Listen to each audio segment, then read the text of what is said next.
ወጥቶብናል። ብዙ ሰዎች ፊታቸውን አጥቁረውብናል። እጭ መጣ ብለውናል። በእነኚህ ብዙ ዓመታት ሰዎች አይተናል። የሰው አይነት አይተናል። በፍቅር የተቀበሉን መልሰው እንደገና እጭ ያሉን ሰዎች አሉ። እንጀራ በሆነ ቀን አብልተውን በሌላ ቀን በር የዘጉብን ሰዎች አሉ። ወገኖች ሆይ አንድ ነገር እነግራችኋለሁ። ላለፈው 30 ዓመት ያልተለወጠብን ጌታ ሃሌሉያ! በእነዚህ 3 ቀናት ጌታ ከፍ እናደርገዋለን። ነገሥታት ተቀያይረዋል። ሶስተኛ መንግስት መጥቷል። ኢየሱስን ስናገኘው አይ ቲንክ የደርግ ጊዜ ነው መሰለኝ። ኢየሱስን ስናገኘው ወያኔ ገብቷል። እሱም ሄዷል። ሶስተኛ መንግስት ላይ ነው ያለው። ነግራችኋለሁ። መንግስታት ይቀያየራሉ። የማይቀየር የማይለወጥ ኢየሱስ አለ። ሃሌሉያ! ሲቀየሩ ሲለዋወጡ፣ ነገር ሲቀየር፣ ከተማ ሲቀያየር፣ መንደር፣ ሰፈር፣ አካባቢ ሲቀየር፣ የሰው ፊት ሲቀየር የማይለወጥ ጌታ ስሙ ይባላል። ከዚህ ጌታ በልቻለሁ የሚል ይጩህና አሜን ይበል። በዚህ ጌታ ውበት አግኝቻለሁ የሚል አሜን ይበል። በዚህ ጌታ አምሮብኛል የሚል አሜን ይበል። በዚህ ጌታ አግኝቻለሁ የሚል አሜን ይበል። ወልጃለሁ የሚል አሜን ይበል። የልጅነት ዘመኔ ላይ ነው። የ6ኛ ክፍል ተማሪ ሆኜ ነው ሲጋራ የጀመርኩት። 6ኛና 7ኛ ክፍል ተማሪ ሆኜ ነው አረቄ የጀመርኩት። እናቴ የምታወጣውን አረቄ እየጠጣሁ እዛው ክፍል ላይ ሆኜ ነው ከቡና ቤት ሴቶች ጋር መጋደም መተኛት የጀመርኩት።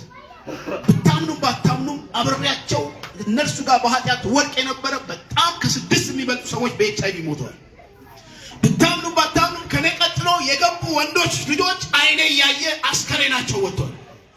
ጌታን አግኝቼ እስከማገባበት ጊዜ ድረስ እኔ ነፃ አልሆንም። ማንም ሰው ታሪክ አያውቅም። በልቤ እንደዛ ነበር። አግብቼ ገና ለኤችአይቪ ምርመራ ሲሄድ ቤተ ዛታ ሄጄ ተሜን ስሰጥ ነፃ ናለኝ። ተክላይ ማለት ነፃ ናለኝ።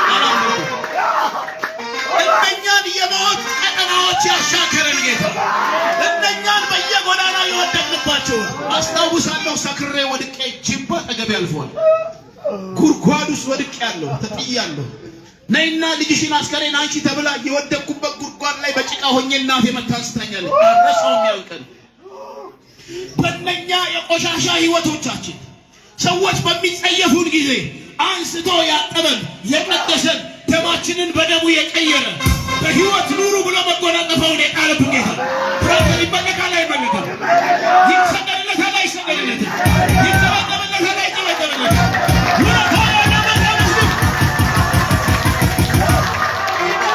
እነዚህ 3 ቀናት የጌታን ውለታ የምናስታውስባቸው ነው። ዛሬ ቁም ሳጥኔ ላይ 10 ሱፍ አለ። ሰጥቼ አያልቅም። ለብሼ አያልቅም። እገርማለሁ። ያ ተራ ሰው፣ ያ ልብሱ ቅማል የነበረበት ሰው፣ ያ ባንድ ወር ከወር ተጣብቆ የሚኖር ሰው፣ ካልሲ ለእግሩ የሌለው ሰው፣ ጫማ ጣቴ ተሰብሯል። እስቲ ጠባብ የማይሆነኝን ጫማ ከሰው ላይ ያው ዘርፌ ማጅራት መትጬ ወስጄ ያደረኩት ጠባብ ጫማ ጣቴ ሰብሮታል። እስካሁን ስባሪዋል። እንዲህ ተቆልምማለች። እነኛን የህይወት ምዕራፎቻችንን አሻግሮ ከታላላቆች ተርታ የመደበን ማን ነው? አሜኑና ኢየሱስ በሉና ማን ነው? ድሃን ከጎዳና አንስቶ ባለጸጋ የሚያደርግ ማን ነው? ቤት የሌለው ቤት የሚሰጥ ማን ነው?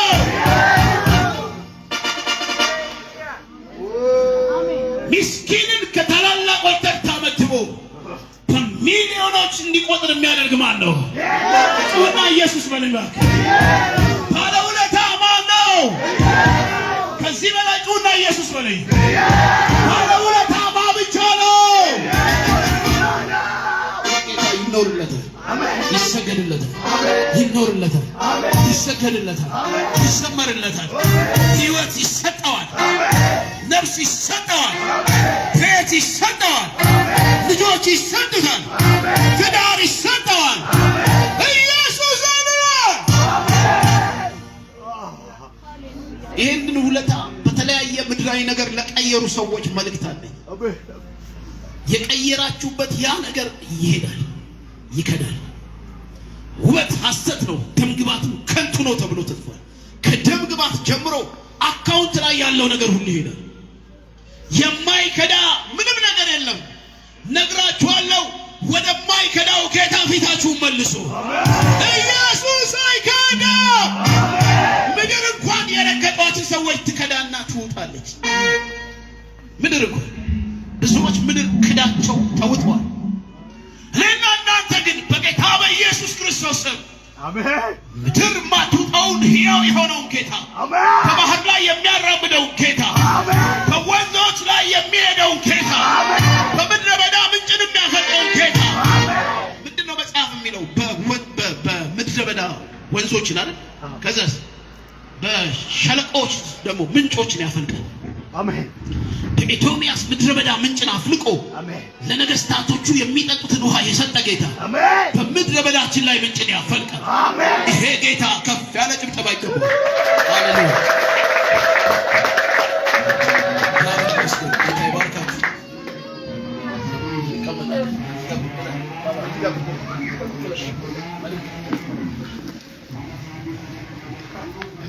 እግዚአብሔር ይመስገን።